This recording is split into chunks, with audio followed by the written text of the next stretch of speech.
نن الحمدلله هغه ورځ ده چې افغانستان له ظالم کفري متجاوز اشغال نه مکمل خلاصوي. امروز روز 9 سنبله است.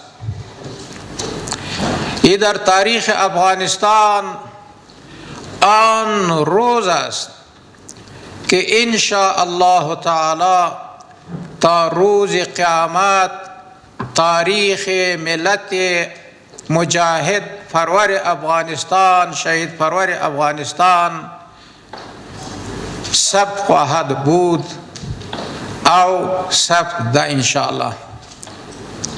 علماء کرام فوهان په دې خبره پوهیږي. ما مخکم عرض کړیو په مراسمو د 9 دسمبر د تیر کال نو آن عدد است که هیچ وقت خود را از دست نمی‌دهد. نه هغه شمیره ده چې هیڅ وخت خپل ځان نه ورکوي. اگر ضرب کنی، اگر جمع کنی، پس 9 میشود. آسان برای شما میگویم 9 و 9 18 میشود. 18 را که نوشته میکنی 1 8 1 8 9. اگر ضرب کنی 9 ضرب 3 27 میشود. 2 7 نوشته میشود. 7 2 که جمع کنی 9 میشود. 9 ضرب 9 81 میشود. 8 و 1 جمع کنی 9 میشود. دا هغه ورځ ده چې په تاریخ کې به ځان نه ورکوي. 9 آن عدد است که در تاریخ خود انشاءالله گم نمیشود.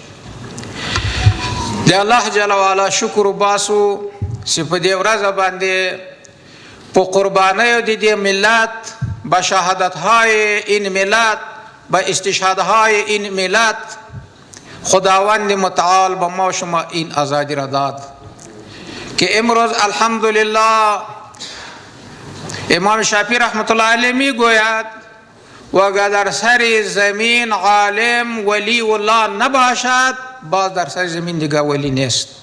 اولیاء الله مؤمنان متقی است. خو اگر علما اولیاء خدا نباشد، امام شافعی صاحب باز سر زمین دیگه ولی نیست. الحمدلله از امیر المؤمنین حفظه الله گرفته تا آخر که میرسی الحمدلله با ما شما خداوند متعال شیوخ، خود نمیگویم ما بسیار ضعیف آدم هستیم، خود یاد نمیکنیم به استثناء من. خداوند علما مخلصین متدین در اولیاء الله خدا ما را حساب کنه، از خودم نمیکشیم. خود در این صفت که میکنیم یا از این علما میکنیم، صفت خود را نمیکنیم. اولیاء الله خداوند متعال سری نظام، سری مملکت خداوند متعال مسلط کرده. ان الله لا یضیع اجر المحسنین. 45 سال افغانا قربانی داد. محسنین در عبادت خدا بود. ان تعبد الله كأنك تراه فإن لم تكن تراه فإنه يراك. این مجاهدین سخت مخلص بودن. قربانی ورکړه د شوریان په مقابل کې، د شر فساد په مقابل کې، 60 کال د امریکایانو او د اشغالګرانو د 38 ملکونو په مقابل کې. ان الله لا یضيع اجر المحسنین. امروز الحمدلله خداوند متعال به ما شما همون چیز داد که شهدای ما شما میخواست.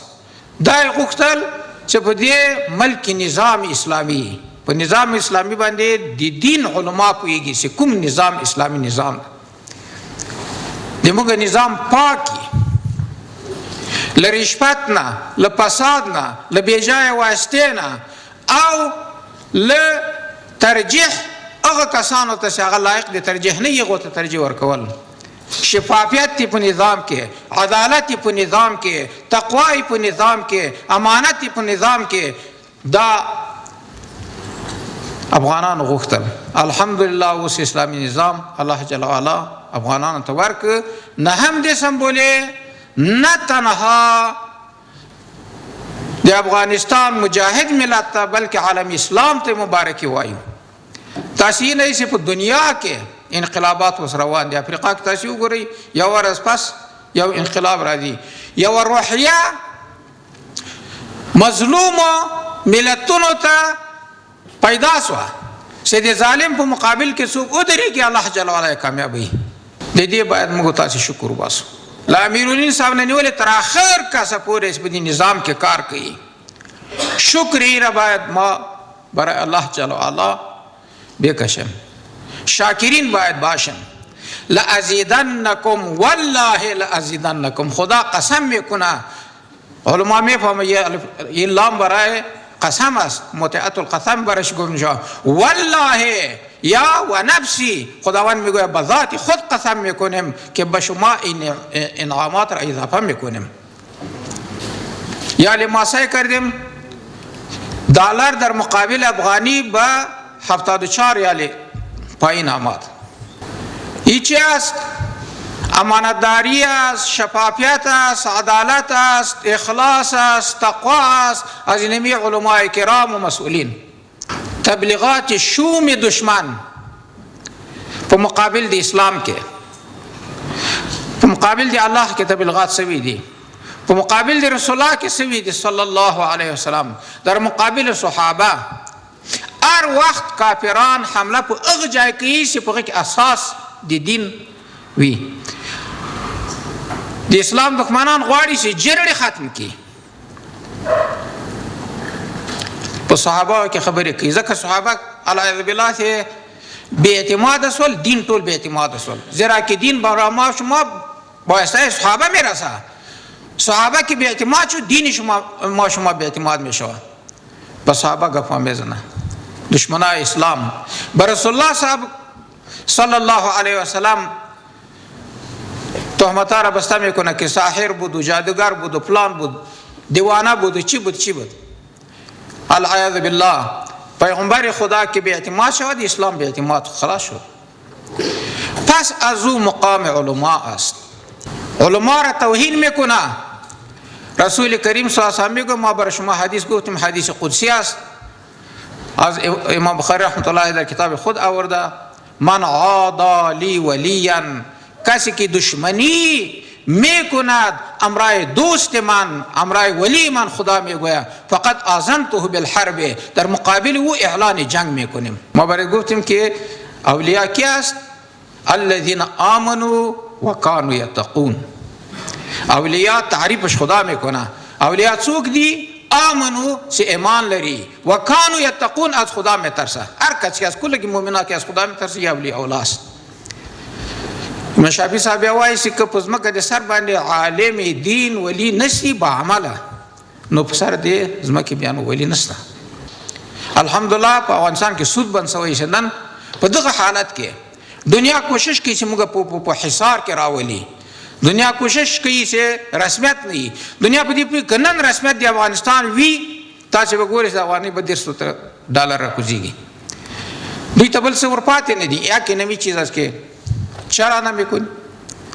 او نظام ازی شفاف بود، او نظام ازی افغان شمول بود، دا او نظام عدالت ازی زیاد بود.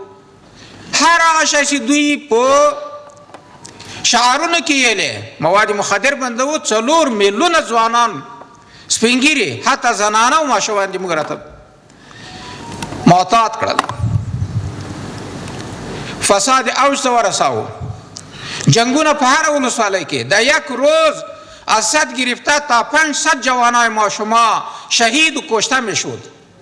په 500 کورونو کې کونډې و یتیمان دې موږ را اضافه کېدل. چی میخواهی دنیا از ما؟ فقط این میخواهی که افغانستان مترقی، مستقل، آزاد، پرامن نباشه. این میخواهی. دریم هغه جای چې الله هغه سره محاربه کوي، انما جزاء الذين يحاربون الله ورسوله ويسعون في الارض فسادا ان يقتلوا او يصلبوا هغه کسان چې د الله او د رسول الله سره جنگ کوي، قطاع طریقې کوي، فساد فی الارض کوي، امنیت خرابوي، الله جل وعلا وای جزا دی او کسان چې هغه د الله او رسول الله سره جنگ کوي. اسی طبقات کی در جنگ است امرای خدا امرای رسول الله، او زه په والله قسم درته کوم چې دا به په دنیا او آخرت کې تباهي، حتی زه دا وایم چې دا به بې ایمان و دنیا نه ځي.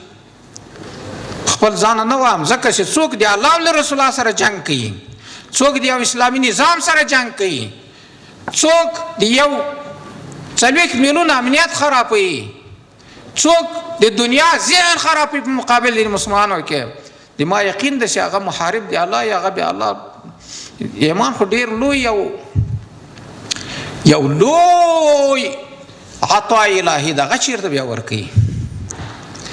نو الحمدلله چې نم د سنبلې ده یو او لوی قراردادونه و قراردادونه بنن امضا کیږي.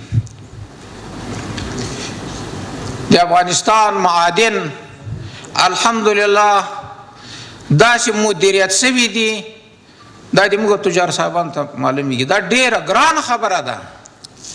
ټول افغانستان 4 ولایته 400 نه زیاتې ولسوالۍ د دې غره په سر کې څوک یو معدن ته ګوتې نشي وړی، که وروړي په غصات باندې موږ سره خبره کیږي او هغه کسان بیا ګیري.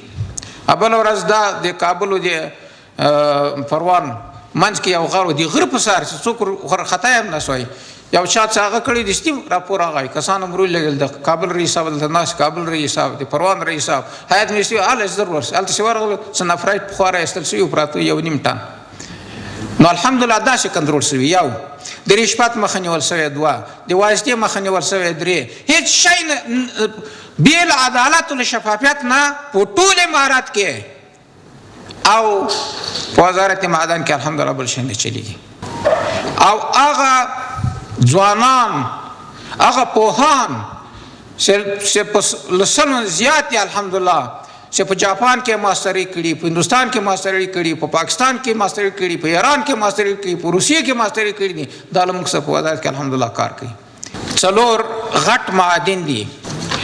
اول د تخار ولایت د سمتی طلا معدن طلا است، در ولایت تخار ولسوالی چااب 12 کیلومتر مربع دا د طلا معدن ده چې په یو حساب سره یو 10 ټن طلا پکې پراته ده، تقریبا 300 میلیون ډالر طلا ده. په بل سرویسز موږ سره په وزارت کې ده تقریبا 70 ټن 100 ټن ده پکې 6 میلیارډ شاوخوا ډالر طلا پکې ده. دا له چاینا افغانستان او زړور افغانستان د موږ افغاني شرکت له سره او د چاینا شرکت له دوی به 310 میلیون ډالر دلته سرمایه‌ګذاري کوي. د 5 کلو لپاره وخت شوی، خو دوی وایي چې موږ به ان شاء الله په 3 کلو کې دا کار تر سره کوو. سرمایه‌ګذاري 310 میلیون ډالر است او ان شاء الله که قرارداد امضا شود ما برش گفتم شما بروین بس ساحره یا برش از پیش برش گفتیم که جمله صاحب هدایت داد، ما برش گفتیم ساحه خود را شما چی کنین اونجا کلگی ناظرین ماست که دا اونجا کسی کار نکنه.